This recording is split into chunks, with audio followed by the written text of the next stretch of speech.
Starter Radio with Versus.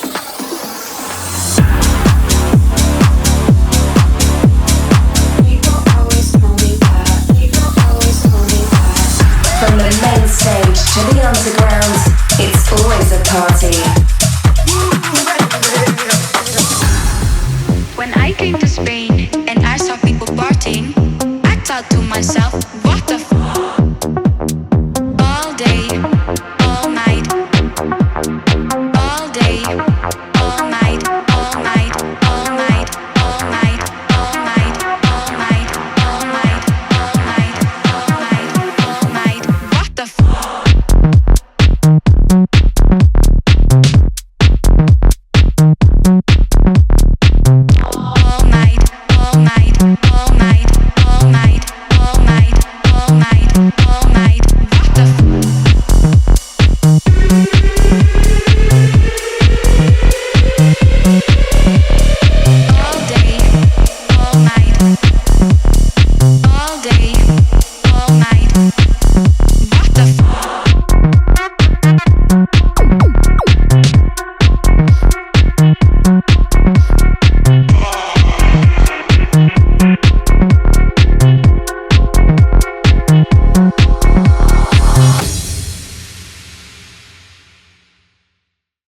Yo, what's up everybody? This is Versus and welcome to another episode of Party Starter Radio Live. We're reporting live today from Mango's in South Beach. We're sitting here during Miami Music Week and we have a very special guest as he just crushed Bijou's D&D Records party. We got the boy, Omnom. What's good, bro? How's it going? Welcome to Mango's. Welcome to South Beach. Yeah, dude, good to be here. Thank you, man. How's Miami been treating you so far? It's been great. Honestly, had a party yesterday at the Nautilus, the side piece party. That went off. This one was super fun. I've got one more tonight, and then I am out at like 7 a.m. to get back to LA for Beyond Wonderland. Yeah, I saw that the other day, and I was just like, my God, I can only imagine. I mean, in the last couple months, I would even say a year or two, it's just picked up like crazy. Yeah. How's that been like adjusting? I'm sure it's super fun, but how's even that kind of stuff of like, all right, you're in Miami, tomorrow you're playing California, like just like that? It's not so bad. I mean, like, kind of used to like a hectic like travel schedule, but as far as like just the hype that we're on right now, it's kind of a lot of pressure to like feel like you got to keep that going or just keep outdoing yourself, but it's kind of fun. I like it. I like it. Yeah. I was going to say, dude, it seems like you're having a blast with it. It's funny. I was in LA like, I don't know, 4 or 5 years ago. I was there for 5 years. And me and you would always play like similar events, but it was never the same. Like we never played at the same time, but I always just like kept seeing your brand, kept seeing it. LA vibes. Yeah, dude, you know, and I've been following you since, and you've always just stayed super consistent with the branding, with the music. And we were just talking about before, you know, they like do something funny, but like we could tell like you have fun with it, and I think it really translates not only to the fans with your content, but your music as well. Yeah, I mean, I feel like we're in an industry that really takes itself very seriously. Sometimes a lot of artists are very stone-faced, so you know, it's good to have some fun with it, be a little bit more personable. I feel like that really goes a long way with people that are following your project. Yeah. Are we sponsored by Yerba Mate? Or are we? We really are. Yeah. All right, then I'm gonna crack this right now. Hell yeah. Yeah, it's actually been my first time trying these this past week, and you guys have converted me from coffee already, so that's it. Yeah, man. Love these. I drink like 4 a day.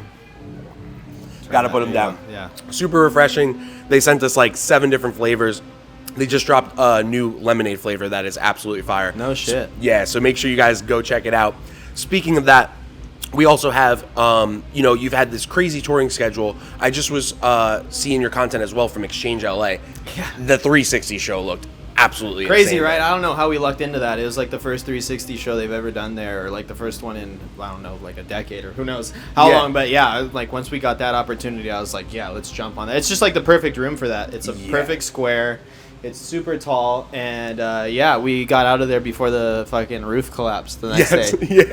I saw you might have had a little bit to do with that at that point. A couple of the new tracks might have loosened the glue or whatever they used to keep the stuff. They're probably not glue, but and dude, like, I mean, again, like we said, being in LA for so long and just sticking to it, I'm sure you've been to every different venue, all the different parties. What's that like to, you know, like, I mean, the one for me was, it was in the East LA. The basement place? I forget what it's called right now. I don't even know. Space Taco. Space Taco. The east of East LA. That's out in Pomona. That's out in Inland Empire. Yeah, that was actually where I started playing like my first DJ gigs ever. Oh, really? So, yeah. Dude, yeah, those were the lineups. It would be like you on one night, and then I'd be like the next. Or Yeah, like they were the following first people to weekend. book me as Omnom. Yeah, so we've always had that loyalty with them. You know, like I feel like we just every April or so we end up doing a show out there with them. Yeah. Because I mean they were the ones that put me on at first. So. And that's another crowd that's super interactive. Yeah, no, they're Always great. super crazy. They're great. Yeah, they always show out. So what was that like even from that, where that's still like, 100, 200 person room, and Yeah. now you're in a 2,000 person room, just as much energy, if 2,000 not more, person room slammed with out. 200 people. Yeah. Exactly, yeah, exactly. So like, what's that like, especially being in LA, and that it's so busy, and there's so many artists there. Yeah. To have that kind of headlines, like guys like Tiesto and stuff are the ones It's doing pretty that cool, as well yeah. too. You see your name up there with some of these people that have done stuff. Like, I mean, like you get announced on like a Shrine show or something, and then you're going around like, oh, who else has played the Shrine? Oh shit, I went to see Deadmau5 at the Shrine. My first show ever was Tiesto at the Shrine in 2009. Yeah. I just posted on my Instagram this morning for Beyond Wonderland. I still have my pass from the very first Beyond Wonderland in 2010. Damn. And now 14 years later, I'm playing the festival. I'm playing the opening ceremony at like 2 p.m. Yeah. And then I have my own set later at night. It's crazy. Oh, bro, it's that's crazy. awesome, man. Enjoy it, dude. Yeah. Has so Yeah, much fun. yeah. The production with that looks insane too. Yo, what's up, party starters? This is Versus, and I have to give a huge shout out for one of our sponsors for Miami Music Week, Guayaki Yerba Mate. They sent over a whole bunch of product to keep us going and to keep the party started. My personal favorite was the Blueforia one. So if you guys haven't already, make sure you guys check this out. It's 100% natural. There's not as many peaks and crashes as coffee or other energy drinks. I'm a huge coffee buff normally, espresso, and honestly, I think I might have only had 2 coffees the entire week. Huge shout out to Yerba Mate. Make sure you guys go check it out. Keep the party started.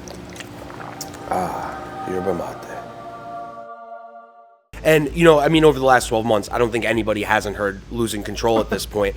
Like, it has just absolutely skyrocketed. Yeah. When you guys made that record, was it just kind of like a laid-back session? Did you have something in mind? So that one came about actually in like a different way. Harry being from Australia, we have some sessions when he's out here where we'll like work on stuff live, like in the studio and stuff. And then otherwise, if he's at home and I'm out here in the US, we'll just kind of ping ideas back and forth. Yeah. And, one of the ideas that he sent over as just like a work in progress was just one with the bomb. Yeah. And we didn't really think much of it at Yeah. the time, but then when he actually came out to LA, we had a studio session, and we're like, oh, let's work on this one for a little bit. And then, actually, he sent it over, and I was like, hey, we should work on. We did this thing where we worked over Zoom.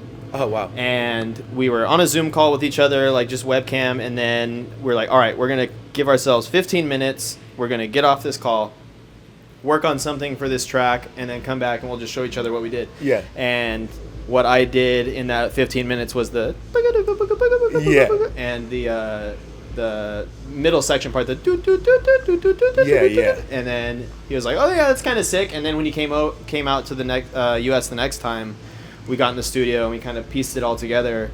And we're like, it's just missing something because it's sick right now. And then I was like, oh, it just needs like a vocal, like right before the drop. And I had my friend Skylar out a couple weeks before that to just do a vocal session where we just had maybe like 3 or 4 top lines that we really just fleshed out. And then we had one that was just like, I think I'm losing control. And I was like, that's it, it's done. Damn, that's sick, dude. Yeah. That's so crazy how that comes together. Yeah, so like that one was actually pieced together very slowly over time. Yeah. Yeah, so. And then let's say, like, from when you guys finished it, how long did it take to actually, like, start getting played out and get released?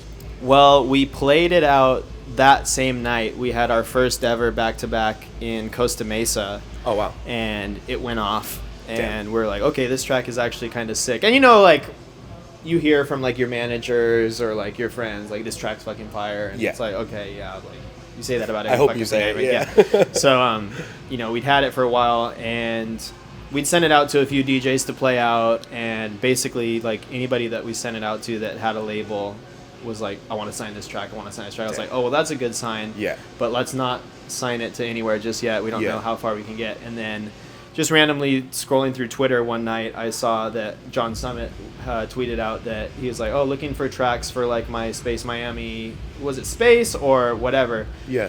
And I was like, yo, here's an unreleased track or just like unsigned track. Me and Odd Mob just finished and he listened to it and he was like, this is fucking sick. He was like, I'm going to throw this down at Red Rocks. I'm going to do all this shit with it. And then I was like, oh, okay, so it's like legit Yeah. a good track. And, then all of a sudden, like, that next Saturday he played it at Red Rocks. I got hella videos from my friends that were there. They're like, yo, he's rinsing it out. He was like, is this signed anywhere? And we're like, nope. I was like, okay, so yeah, experts only. Okay, yeah, let's run that. And then actually, it wasn't even experts only at the time. It was still off the grid. Yeah. Yeah. Dude, it's crazy. And then, you know, we committed it to him. We didn't sign any contracts or anything. Yeah. But then it came about that it's like, hey, we went through some shit with our label, off the grid, blah, blah, blah. We're going to like hold off on releases, but we want Losing Control to be the first track when we rebrand. And I was like, oh shit. Sick. Like, all right, yeah. This Hell actually just, everything just came together so perfectly. Like they put all their firepower into it because it was their like first release as this new brand. Yeah. And it just, everybody was playing it. And now there's so many remixes of it that every genre I feel like has a different version of Losing Control now, so everybody's playing it. It's became one of those timeless records, like, which is fucking crazy. Yeah. Because you know, like you know of like timeless records and stuff, and then you see it's like actually just as many people have like played and listened to this track. It's pretty fucking crazy. Like even in my sets, like I'll just bring in that for like a bar, and then people will just be like, here like it just comes. they'll like bring out the phones and stuff, and then I'll play like some completely different track. It's kind of like my hack now is if I've got like a secret ID or something that I'm like testing out, or like I'll put that, I'll do the intro to Losing Control, and then I'll drop the new one so everybody will already have their phones out. You're ready to go at that point. Like, I was like, I got all the videos of this track that nobody has heard, because otherwise no one would get their phone out. But, dude, that's so smart too. And honestly, it's just so cool to hear, like, two friends having fun, no pressure, and just making something creatively. That's really what it's all about as far as like our Hyperbeam like duo project. You know, Harry and I met via Twitter when he was out here in 2020. He was on a tour of the U.S. and he was just like, "Hey, I'm gonna be out in L.A. and I'm gonna like have some free time. Like, is there anybody who wants to get in the studio or something?" And I kind of just replied to that, like, "Hey, like, come out to my spot." And people were like, "Oh yeah, you should definitely like link up." Dude, that's so sick. I came to a show at Sound, and then the next day we got in the studio, and that's when we wrote Strut. Oh, sick! Hell yeah! And then literally the next day he was supposed to go to Colorado to play at Vinyl or Temple, and that was the day, I think it must have been like March 10th, March 11th, where they were just like, "All right, the whole world is shutting down." Oh wow! They're like, every club is closed. The rest of your shows are canceled. He was like, I got to go back to Australia before I get stuck here. Yeah. I didn't see him in person for like another 2 years, but wow.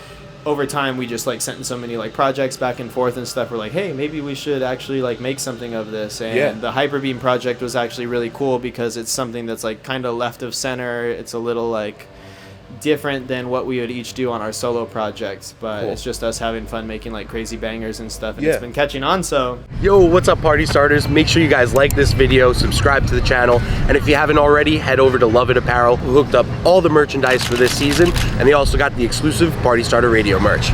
Let's get back to the video. Yeah. And I mean, even to have kind of that flexibility now where you can almost take different risks in that job or in that like project. How are you guys kind of approaching, I guess, making music for that project as opposed to your own, like, Omnom stuff now? Well, I mean, the solo stuff is always just going to be exactly that. It's just going to be, like, you solo, working on whatever you want to work on. I think that collaborative element is what really makes the Hyperbeam stuff different. Like, you know, Harry's got his own stuff that he works on that I have no input on. I work on my own stuff, and then when we come together, we each have our own input, and that kind of creates something that's very different than what either of us would do solo. Yeah. And, you know, we were kind of like, you know, this stuff is very weird. Like the stuff that we were working on back in 2021, 2022, like it was like very different than everything else that we were kind of hearing and playing. And now actually over time, it's kind of become more in style. Like we've been making faster stuff. We've been making like more bass house / techno stuff. And now that's kind of become like the meta. Like that's what Dom Dolla's playing. That's what John Summit's playing and stuff like that. So especially with Losing Control and just like we've got a really big platform at the moment, it's kind of like rather than waiting for like other artists, like, you know, we take a lot of inspiration from like Anti-Up and like Chris Lorenzo, Chris Lake, stuff like that. We've almost ourselves, Harry and I, kind of started to push the needle in our own direction. So rather than like relying on someone else to kind of make something popular, we've kind of been pushing our own sound. And now with the success that we had with Losing Control, it's kind of crazy that we're actually kind of pushing the sound of the scene in a little way. I mean, definitely after Losing Control, I hear so many tracks I'm just like, yeah, exactly, dude. That's like, that's when you know you made a shift. Yeah, like it's kind truly, of crazy. I mean, And I think even just to hear that, where it's like, you know, again, it gives you a little bit more comfortability to go, you know what, like,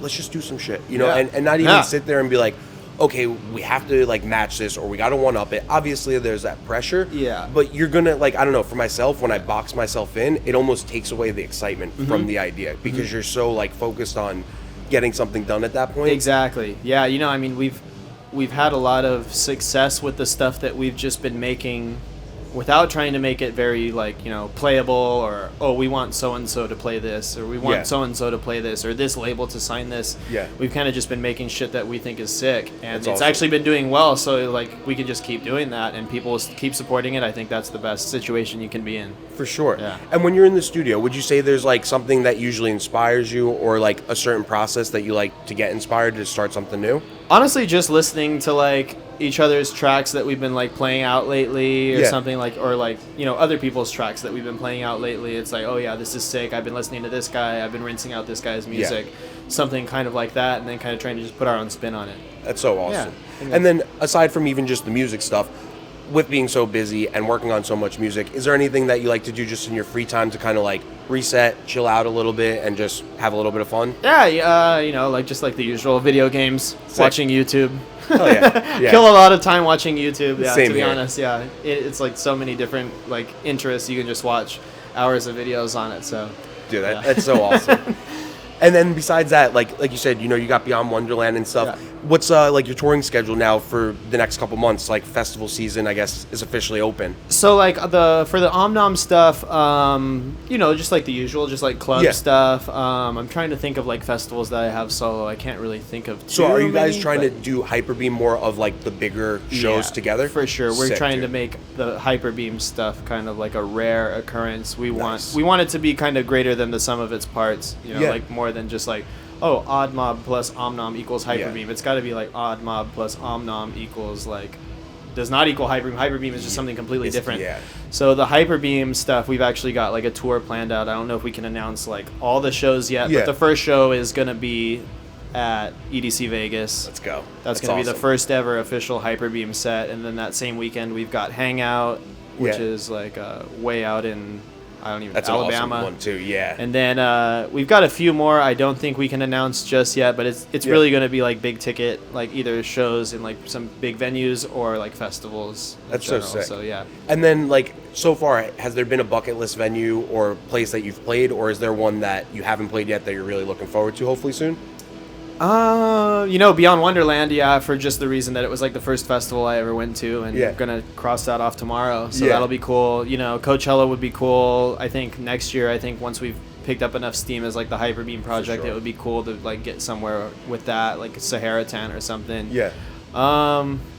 I think for like as far as venues go, Brooklyn Mirage would be a sick one to play. That's a dope one. Yeah, that could be something that we end up doing someday, but we'll see. Hell yeah. Dude, well, I wish you the best of luck. Yeah, thank you so much for taking the time. Yeah, and of course. Like I said, dude, you know, it's awesome to see somebody that's just staying consistent, grinding, and truly having fun with it. Thank you. And you can tell not only in the brand, but the music too. So I can't wait to see all the success for you, for the Hyperbeam project, and all the fun stuff you have coming up. What's the best place to stay connected with you? Instagram, Twitter are like my two mains. Sick. I am at I'm Omnom on both of them. IMOMNOM. Awesome. That's it. That's about it. Yeah. Trying to make the TikTok thing happen, but I just haven't cracked that algorithm yet. I know. We'll get there eventually. It's a whole nother beast in itself. It really is. But dude, it really is. Crush it at Beyond. Thank you. Enjoy the rest of your Miami. Thank you so much for not only playing the set, but stopping by, taking the time and everything too. Thank you guys for all tuning in. Make sure you guys all go follow Omnom. Also, make sure you guys go follow his new project together with Odd Mob, Hyperbeam. And if they come to a city near you, make sure you guys go buy those tickets and have a great fucking night. Thank you guys for all tuning in. Until next time, you guys can follow us at Party Starter Radio on all our socials. If you guys are watching on YouTube, like me and your boy Omnom are always on, we're actually on Spotify as now well, so make sure you head over to Spotify, save those episodes, and check them out on the road. Until next time, peace out, everyone. See ya. Can you make it vibrate again? I think I'm losing control.